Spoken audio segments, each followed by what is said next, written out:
خلقناكم وفيها نعيدكم ومنها نخرجكم تارة أخرى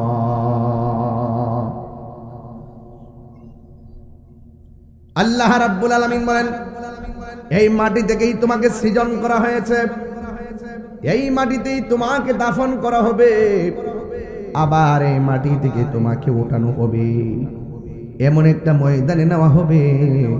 এই ময়দানটা বড় কঠিন। বাবা যদি কবরে গিয়ে থাকে, বাবার চেহারাটা চোখের মধ্যে বাসান। আমার মধ্যে কেউ যদি বাবা হারায় থাকেন, ওই বাবার চেহারাটা চোখের মধ্যে বাসান। কাহার যদি মা কবরে গিয়ে থাকি গো, ওই মার চেহারাটা কবর চেহারার মধ্যে আপনার চোখের মধ্যে বাসান।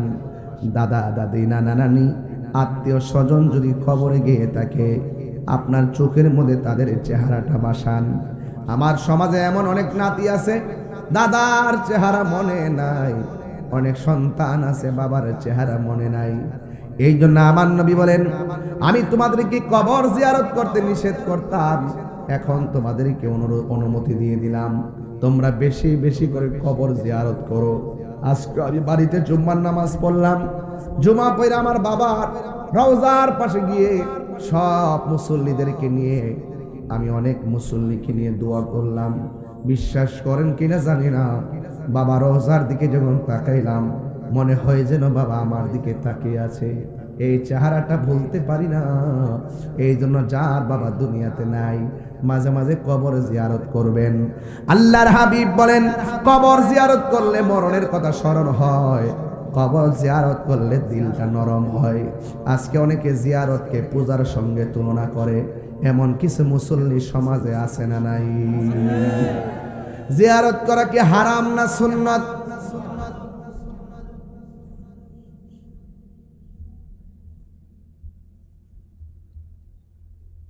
বলেন, জিয়ারত করা কি হারাম না সুন্নত? আর আওয়াজ করে হারাম না সুন্নত? নবীর সুন্নতকে যারা হারাম বলতে চায়, তাদের ইমানের মধ্যে ভেজাল আছে না নাই? এই জন্য যুবক সবার কথা কান দিবেন না, সবার কথা খেয়াল করবেন না, সবার বয়ান আমল করবেন না। আমার নবী আপনার নবী বলেন, আমি যখন মেরাজের মধ্যে গেলাম, যাবার পরে আমি দেখছি এই পৃথিবীর মধ্যে দুনিয়াতে শুরু এবং কিয়ামত পর্যন্ত সবচাইতে বড় কষ্ট হলো কবরের আযাব। এই কবরে যারা গেছে তারা জানে ওই কবরে কেমন আছে রে। পাড়ার বন্দর মানুষগুলো, এই এলাকার গুরুস্থানের মধ্যে যারা পড়ে আছে, এরা জানে কেমন আছে। আপনি তো রাতের বেলা ভাত খাইছেন, কবরের মানুষগুলা জান্নাতি খাবার পাইছে কিনা জানেন না। আপনি তো মাহফিল শূন্য ঘরের মধ্যে ঘুমাবেন, কবরের মানুষটা জান্নাতের গালিচা পাইছে কিনা আমরা জানি না। কথা বলেন, ঠিক কিনা বলেন? আরে বাবা, তাদেরটা আমরা জানি না, কিন্তু আমরা তো একদিন চলে যাব, আমরা যে কি অবস্থায় থাকবো সেটাও তো আমরা জানি না। কথা বলেন, ঠিক কিনা? এই জন্য যাওয়ার আগে, কবরে যাওয়ার আগে আল্লাহর ইবাদত করা লাগবে, আমার নবীকে মহব্বত করা লাগবে। আল্লাহর হাবিব বলেন, একদিন আমি রাতের বেলা ঘুমাইলাম, সুবহানাল্লাহ কোন কেন? আমার নবী ঘুমের ভিতরে স্বপ্ন দেখে কি দেখে না? আপনার আমার স্বপ্নে শরীয়তের দলিল নয়, নবীর স্বপ্ন শরীয়তের দলিল।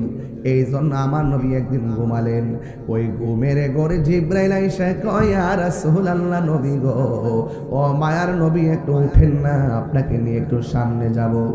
ইয়া রাসূলুল্লাহ, নবী গো, আপনি একটু উঠেন না। এবার আমার নবী যে ঘুম মুবারক থেকে উঠলেন, ওঠার পরে আমার নবীর কাছে জিবরাইল আলাইহিস সালাম বলতেছেন, ও ইয়া রাসূলুল্লাহ, আপনি একটু সামনে তাকায় দেখেন কি দেখা যায়। আমার নবী একটু সামনে তাকাইলেন। এবার জিবরাইল সাল্লাম কই, নবী গো, আপনি কি দেখতেছেন? আমার নবী বলেন, আমি দেখতেছি জাহান্নামের ভিতর থেকে উলঙ্গ অবস্থায় পুরুষ নারী বের হচ্ছে। তাদের গায়ের গোশতগুলো আলাদা হয়ে গেছে, হাড্ডিগুলো লোহার মতো লাল হয়ে আছে। আগুন দিয়া পুরাইলে লোহা যেমন করে লাল থাকে, তাদের হাড্ডিগুলো এমন ভাবে লাল হয়ে আছে। এবার আমার নবী তো উম্মতের কান্ডারি, আমার নবী বলে, হ্যাঁ জিব্রাইল, আমার উম্মত গুলা কেমন করে কেন শাস্তি দেয়? জিব্রাইল আলাইহিস সালাম বলে, ইয়া রাসূলুল্লাহ, এরা হলো ওই সমস্ত নারী এবং পুরুষ যারা দুনিয়ার ভিতরে জেনা ব্যভিচার করেছে। হ্যাঁ যুবক ভাইরা, ফেসবুক আমাদেরকে এমন একটা ভয়ঙ্কর ফাঁদের মধ্যে ফেলে দিছে। একেবারে কি শুরু নাই, যুবক না, তারা কাম সাগরের মধ্যে লাফ দিয়া নিজের ভবিষ্যৎ জীবন তারা ধ্বংস করে দিচ্ছে। কথা বলেন ঠিক কিনা? আল্লাহ রাব্বুল আলামিন কোরআনে বলে দিয়েছেন, ওয়াকুলিল মুমিনিনা ইয়াগুদ্দু মিন আবসারিহিম ওয়া ইয়াহফাজুনা ফুরুজাহুম। আল্লাহ রাব্বুল আলামিন বলে, ও মুমিন বান্দারা, তোমরা চোখের হেফাজত করো এবং নিজের সতীত্বটাকে রক্ষা করো। আমার নবী, আপনার নবী বলে, যারা দুইটা চোখ হেফাজতে রাখতে পারবে, যারা নিজের চরিত্রটা ধরে রাখতে পারবে, তারা বিনা হিসাবে জান্নাতে চলে যাবে। এই জন্য মোবাইল গজব থেকে আমাদেরকে সতর্ক থাকতে হবে। কথা বলেন ঠিক কিনা? আমি গতকাল মাহফিলে বলেছি, গতকাল যখন আমি কুমিল্লাতে যাই, চান্দিনা যাওয়ার পর দেখলাম 11 বছর হবে না, 9 বছর ভালো করে হবে না, তার হাতের মধ্যে যখন অ্যান্ড্রয়েড সেটটা দেখলাম, আমি ছেলেটারে দোষারোপ করি নাই। এই অ্যান্ড্রয়েড সেটটি আমার গাড়ির 2 পাশে 3 পাশে যায় ছবি তুলে, আর আমি ড্রাইভারে বললাম তার বয়স বেশি হলে 9-10 হবে। এই বয়সে যার সন্তানের হাতের মধ্যে মোবাইলটা দেখলাম, এই সন্তানের কোনো দোষ নাই, দোষ হলো মা বাবার। দোষকার ছোট্ট ছোট্ট বাচ্চা 2 বছর হয় না, কয় মোবাইল না দিলে ভাত খায় না। কথা বলেন না কেন? 3 বছরের কয় মোবাইল না দিলে ভাত খায় না। আরে ভাত না খেলে না খাইবে, আরে ক্ষুধা লাগলে তো এমনিই খাবে। এই সন্তানকে মোবাইলটা দিয়ে তার মেধা শক্তি কেড়ে নিয়েছেন, তার মনোযোগ কেড়ে নিয়েছেন, তার জীবন ধ্বংস করে দিয়েছেন। কথা বলেন, কথা কি রাইট? সঠিক বললাম নাকি? আপনাকে অ্যালার্ট থাকতে হবে যে অবক্ষয়গুলো আমাদের জীবনের, এই যে পোলাপানগুলো মাহফিলে এসেছে, আপনাদের খেদমতে আমি আরজ করব, মোবাইলের মধ্যে যেই মনোযোগ দিয়ে মোবাইল দেখেন, এর 3 ভাগের 1 ভাগ যদি নামাজের জন্য মনোযোগ থাকতেন, আপনি মেঘনা থানায় আর আল্লাহর বান্দা থাকতেন না। এমন মনোযোগ যদি ইবাদতের মধ্যে দিতেন, আল্লাহ রাব্বুল আলামিন আপনাকে বান্দা থেকে আমার আল্লাহর বন্ধু বানায়া নিত। ঠিক কি না বলেন? নামাজের মধ্যে দাঁড়াইলো, তারাবির নামাজে যখন দাঁড়াই, অনেক মুসল্লি দেখা যায় মোবাইল টিপতে থাকে। ইমাম সাহেব কেরাত পড়তে পড়তে রুকুতে যাওয়ার আগে দৌড়ায়া পকেটে মোবাইল নিয়ে রুকুর মধ্যে যায়। এই রকম তামাশা বন্ধ করা লাগবে। কারণ কি জানেননি? আল্লাহর হাবিব বলে, বেনামাজি হইয়া কবরের ভিতরে গেলে ওই মানুষটার 3টা শাস্তি অবধারিত। 1 নম্বর শাস্তি হলো কবরের ডান পাশের মাটি এক প্রান্তে চলে যাবে, বাম পাশের মাটি আরেক প্রান্তে চলে যাবে। এমন জোরে একটা চাপা মারবে, কবরের মানুষটা এমন জোরে একটা চিৎকার মারবে, ও আল্লাহ, ও মেঘনার বাবা, জবানটা খুলে কর না আল্লাহ। এই আওয়াজে মানি না, জোরে বলুন না আল্লাহ আল্লাহ। আমাদেরকে আবার দুনিয়াতে পাঠাও, আমরা নামাজ পড়বো। আল্লাহ কয়, সুম্মা ইলাইহি তুরজাউন।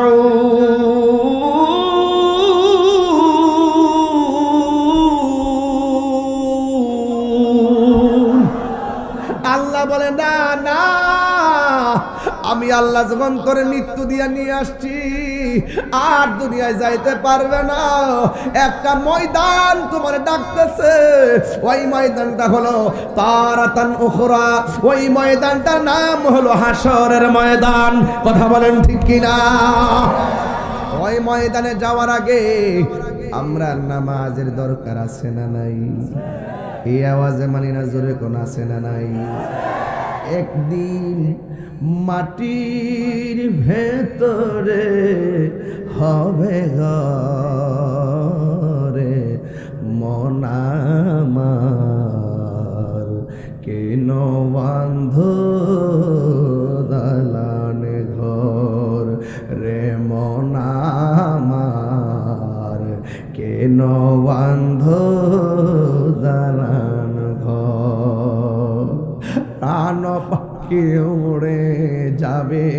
পিঞ্জর ছেড়ে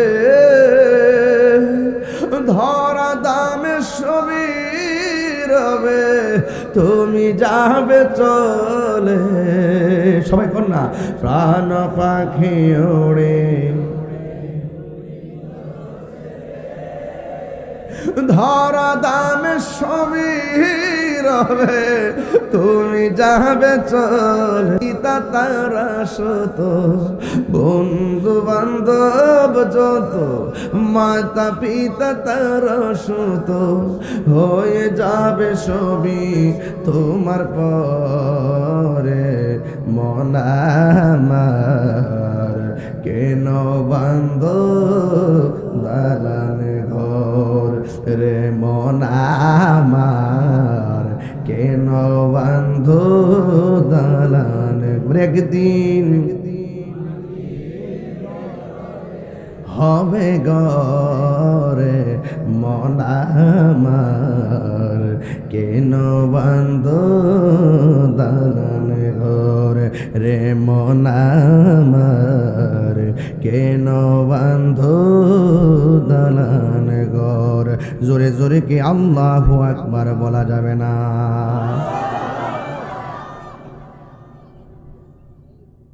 ইন্নাল মাইয়িতা ইযা বুদিয়া ফি কবরিহি, যখন মাইয়িতকে কবরে রাখা হবে, ওয়া তুওয়াল্লি আনহু আসহাবুহু, যখন আপনজনরা কবরে লাশটা রেখে থাকবে, থাকবে কথা বলা থাকবে, হয়তো আল্লাহ ফিরে আসবে। কবরে আপনজনের লাশটা রেখে মানুষ কি আসবে? যখন ফিরে আসবে, ইন্নাহু লা ইয়াসমাউ নিআলিহিম, কবরের মানুষটা আপনজনদের পায়ের আওয়াজটা কবরের ভিতর থেকে শুনবে। চিৎকারে মেরে কে আল্লাহু আকবার বলা যাবে না? বাইরে ভাই,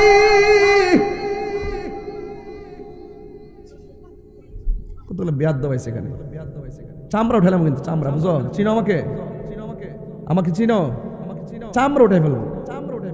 এটা বেহেশতের বাগান, আমি নবীর হাদিস পড়তেছি, তুমি পাকনামি করো জীবন ধ্বংস হয়ে যাবে। কিন্তু আমি অ্যালার্ট করছি না একবার, দ্বিতীয়বার টান দেখেন নিয়ে আসবো, আর একবার যদি শুনে আমি চাই চলে। আমি এটা পছন্দ করি না, আমি পছন্দ করি, আমি কিন্তু বারবার বলছি, আমি ওয়াজটা ডিস্টার্ব হচ্ছে আমার তোমাদের কারণে। আপনারা কি আমার কথা মাইন্ড করতেছেন? আমি কি কোনো কোরআন শোনা বাইরে কথা বলতেছি? আমি একটা অশান্ত পরিবেশকে শান্ত করে আধ্যাত্মিকতা দিয়ে ধারণ করে ইহকালে পরকালে একটা সিলেবাস দিতে গিয়ে আওলাদ রাসূলকে পাশে বসিয়ে আপনাকে দুনিয়া থেকে আল্লাহকে প্রাপ্তির জন্য আজকে ওয়াদাবদ্ধ হওয়ার জন্য আমি কথা বলবো, আর আপনি দুনিয়ার পাকনামি করবেন, আপনাকে সেই সুযোগ দেওয়া হবে না। পরিষ্কার বললাম, আরেকবার যেন না হয়। পাকনামি করো, বলেন আমার সাথে, ইজ্জতের মালিক কে? আরো জোরে, ইজ্জতের মালিক কে? লাস্ট ওয়ার্নিং দিলাম, আপনার স্বেচ্ছাসেবক দিয়েছেন দায়িত্ব, এলোমেলো সব দিকে আপনার দাঁড়ায় থাকতে হবে। সিস্টেম কি? সবাই যে আমাকে একবারে খুব মহব্বত করে আসছে সেরকম না। কেউ আছে এই প্রোগ্রামটাকে, যত আমি ভালো কথাই বলি, এই প্রোগ্রামটাকে হাসি তামসা করে এই প্রোগ্রামটাকে বানচাল করার ষড়যন্ত্র। আর যেন আমি না শুনি বলে দিলাম, লাস্ট ওয়ার্নিং। সকলে আওয়াজ করেন আল্লাহু আকবার, বলেন ইয়া রাসূলুল্লাহ। আমাদের আসল ঘরের নাম কি? এই আওয়াজ মানে শুনে, আসল ঘরের নাম কি? আর বর্গ আসল ঘরের নাম কি?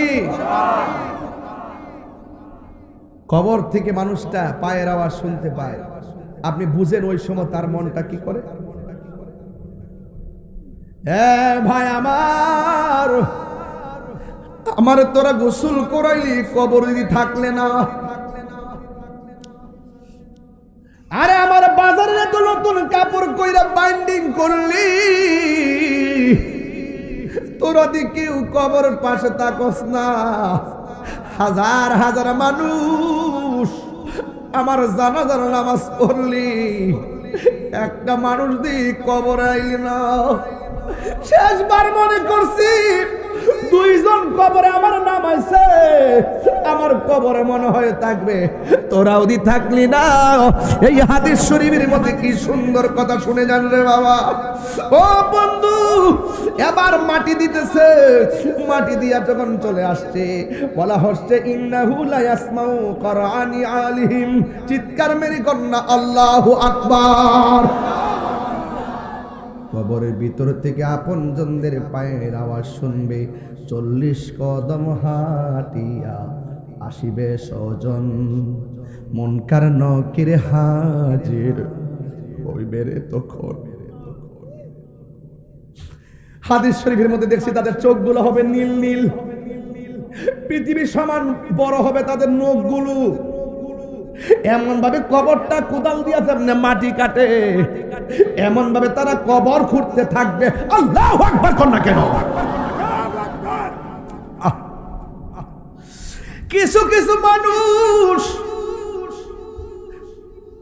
আওয়াজ শুননা এমন বিচলিত হয়ে যাবে গো, দরজা জানালা বন্ধ, ভিতরে আগুন লাগাইলে যেমন হতাশ হয়ে যায় এমন ভাবে কবরে মানুষগুলো কবরে পাগলের মতো হয়ে যাবে।